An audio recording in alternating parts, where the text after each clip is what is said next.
اسی طرح میں آج راجن پور میں یہ اعلان کر کے جا رہی ہوں کہ پورے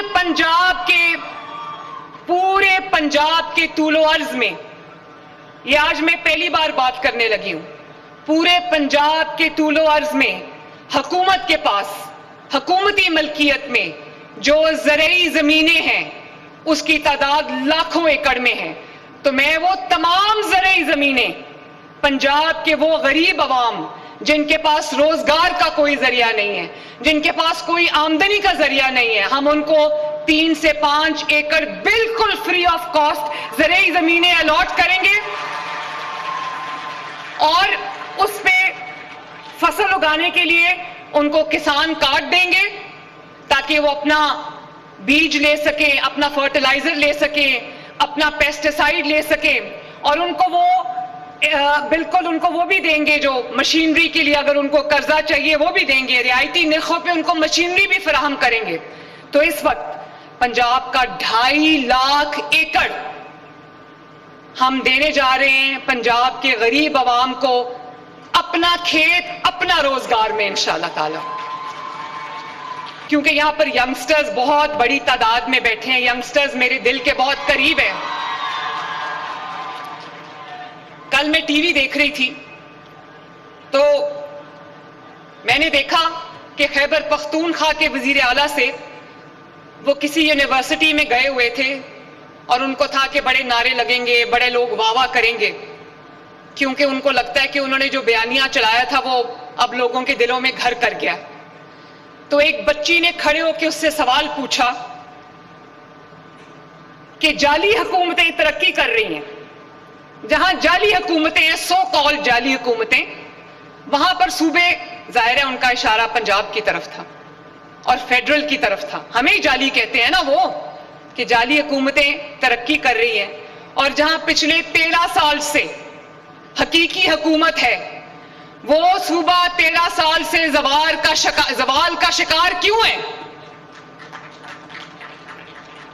13 سال میرے بچوں کوئی چھوٹا عرصہ نہیں ہوتا، 13 سال، یہاں 2 سال میں اللہ تعالیٰ کے فضل و کرم سے پنجاب کی قسمت بدلی ہے۔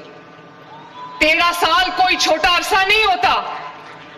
تو میرے بچوں یاد رکھنا کہ جعلی حکومت وہ ہوتی ہے جو لوگوں کا حق کھا جاتی ہے، جعلی حکومت وہ ہوتی ہے جو لوگوں کی ترقی کھا جاتی ہے، جعلی حکومت وہ ہوتی ہے جو بے حس حکومت ہوتی ہے، جعلی حکومت وہ ہوتی ہے جو لوگوں کا سکون کھا جاتی ہے، جعلی حکومت وہ ہوتی ہے جو لوگوں کا امن کھا جاتی ہے، جعلی حکومت وہ ہوتی ہے جو لوگوں کی خوشی کھا جاتی ہے۔ کے پی کے میں لوگ جب پوچھتے ہیں اپنے حکومت سے کہ ہمیں سستی روٹی چاہیے، وہ جب اپنی حکومت سے سستی روٹی مانگتے ہیں تو وہ کہتے ہیں ہم نے آپ کو شعور دیا۔ جب کے پی کے عوام اپنی حکومت سے ہونہار اسکالرشپ مانگتے ہیں تو وہ کہتے ہیں ہم نے آپ کو شعور دیا۔ مجھے یہ بتاؤ کہ شعور سے کسی کا پیٹ بھر سکتا ہے؟ شعور سے کسی بچے کی فیس ادا ہو سکتی ہے؟ جب لوگ ان سے پنجاب کی طرح کا انفراسٹرکچر مانگتے ہیں، سڑکیں مانگتے ہیں، تو وہ کہتے ہیں ہم نے آپ کو شعور دیا۔ شعور پہ بیٹھ کے کالج جاؤ گے، شعور پہ بیٹھ کے روزگار پہ جاؤ گے، شعور پہ چل کے جو ہے وہ ہسپتال جاؤ گے، اور جب وہاں پر کہا جاتا ہے کہ ہمیں اچھے ہسپتال دو پنجاب کی طرح، اچھی علاج کی سہولت فراہم کرو، تو کہتے ہیں ہم نے آپ کو شعور دیا ہے۔ اب دوائیوں کی جگہ لوگ شعور کھائیں گے؟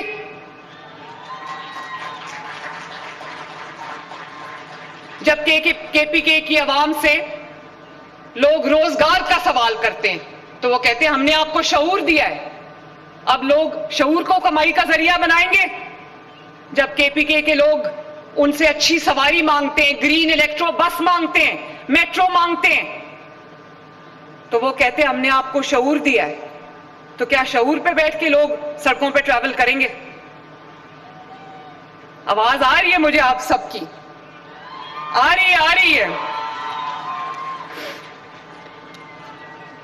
اور ایک اور میں بات بتاؤں، ورکر کے لیے شعور الگ ہے اور وہاں پر حکمرانوں کے بچوں کے لیے شعور الگ ہے۔ ورکر کے لیے شعور یہ ہے کہ ورکر کے بچے کو کہا کہ فتنہ فساد پھیلا دو, دنگا فساد کر دو, آگ لگا دو, ملکی املاک کو جلا دو. اور وہ ورکر کا بچہ جو ہے وہ اس شعور کی وجہ سے آج جیل کی سلاخوں کے پیچھے بیٹھا ہے.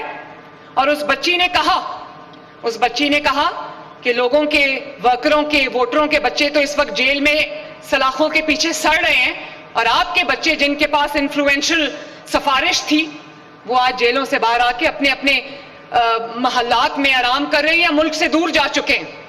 اور شعور, ووٹر کے لیے شعور فرق ہے, ورکر کے لیے شعور فرق ہے, اور حکمرانوں کے بچوں کے لیے شعور فرق ہے. ووٹر کے بچہ جیل میں ہے, ورکر کا بچہ جیل میں ہے, اور اپنے بچے کو کہا ہوا ہے کہ برطانیہ میں بیٹھے رہو, واپس نہ آنا, کہیں آپ کو گرم ہوا نہ لگ جائے. اور جواب دیتے اس بچی نے کہا آپ نے ہمارے لیے کیا کیا ہے؟ تو جواب میں جانتے اس نے کیا کہا؟ جواب میں کہتا ہے کہ مجھے لگتا ہے کہ آپ کا تعلق کسی اپوزیشن کی پارٹی سے. اگر جواب ہوتا, اگر کوئی کام کیا ہوتا تو وہ اپنے منصوبے گنواتا. وہ کہتا یہ ہے اپنی چھت, اپنا گھر, یہ ہے اپنا کھیت, اپنا روزگار, یہ ہے اپنی گرین الیکٹرو بس, یہ ہے 30,000 کلومیٹر سڑکوں کا جال, یہ ہے مثالی گاؤں, یہ ہے پینے کا صاف پانی, یہ ہے گجرانوالہ میٹرو, یہ ہے کسان کارڈ, یہ ہے فیصل آباد میٹرو, یہ ہے آپ کا جو ایک اپنا روزگار ہے. اتنی سکیمز ہیں کہ میں بتاتے بتاتے بھول جاتی ہوں کون کون سی سکیمز ہیں. اور پھر میں نے کل ٹی وی میں دیکھا کہ خیبر پختونخوا کا ایک سپوکس پرسن کہہ رہا تھا کہ ایک وزیر اعلیٰ ہے وہ اڈیالہ کے باہر جا کے بیٹھا رہ جاتا ہے, اور دوسری وزیر اعلیٰ جہاز لے کے پھرتی ہے. بھئی تم بھی جہاز لے لو, لیکن تم جہاز لے کے جاؤ گے کدھر؟ ملک کے اندر جب میں جہاز لے کے جاتی ہوں تو کسی منصوبے کا افتتاح کرنے جاتی ہوں, جیسے آج میں جہاز پہ بیٹھ کے راجن پور میں بسز کا افتتاح کرنے آئی ہوں. تم جہاز لے کے جاؤ گے کدھر؟ اڈیالہ. اڈیالہ میں جہاز لینڈ نہیں کرتا. اور ابھی انہوں نے کہا یہ برازیل چلی گئی جہاز لے کے. آپ جانتے ہو میں برازیل کیوں گئی تھی؟ برازیل والوں نے مجھے بلایا تھا کہ میں ستھرا پنجاب کا ماڈل برازیل میں پوری دنیا کو پریزنٹ کروں. وہ ماڈل جو اس وقت دنیا کا ایک ہی حکومت کے نیچے سب سے بڑا ویسٹ مینجمنٹ پروگرام ہے, جس کا ماڈل نہ صرف یہ کہ ہم سے کے پی کے حکومت نے مانگا ہے, ہم نے دے دیا ہے, بلکہ برمنگم کی لوگوں نے ہم سے وہ ماڈل مانگا ستھرا پنجاب کا. فوربس میگزین نے, بی بی سی نے, تمام انٹرنیشنل آرگنائزیشنز نے, پبلیکیشنز نے ستھرا پنجاب کو نہ صرف تسلیم کیا بلکہ اس کی تعریف کی. تو میں تو وہ ماڈل پریزنٹ کرنے برازیل گئی تھی, سیر کرنے تو نہیں گئی تھی. تم اگر کسی دوسرے ملک میں جاؤ تو کیا پریزنٹ کرو گے؟ ایک کام نہیں ہے تمہارے پاس بتانے کے لیے دنیا کو کہ میں نے یہ کیا. کیا دنیا کو یہ کہو گے کہ میں نے شعور دیا لوگوں کو؟ بڑی عجیب سی بات ہے. تو میں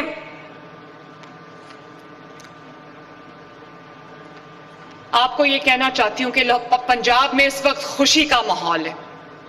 لاہور میں ہم بسنت منا رہے ہیں تو آپ نے دیکھا ہوگا کہ نہ صرف لاہور بلکہ پورے پنجاب میں ایک خوشی کا, ایک سیلیبریشن کا ماحول ہے. اس کی وجہ یہ نہیں کہ لوگ صرف بسنت کا جو تہوار ہے وہ منا رہے ہیں. اس کی وجہ یہ ہے کہ عوام کے دل خوش ہیں. عوام کو پتہ ہے کہ ایک ایسی وزیر اعلیٰ, ایک ایسی حکومت ہے جو لوگوں کا خیال کرتی ہے.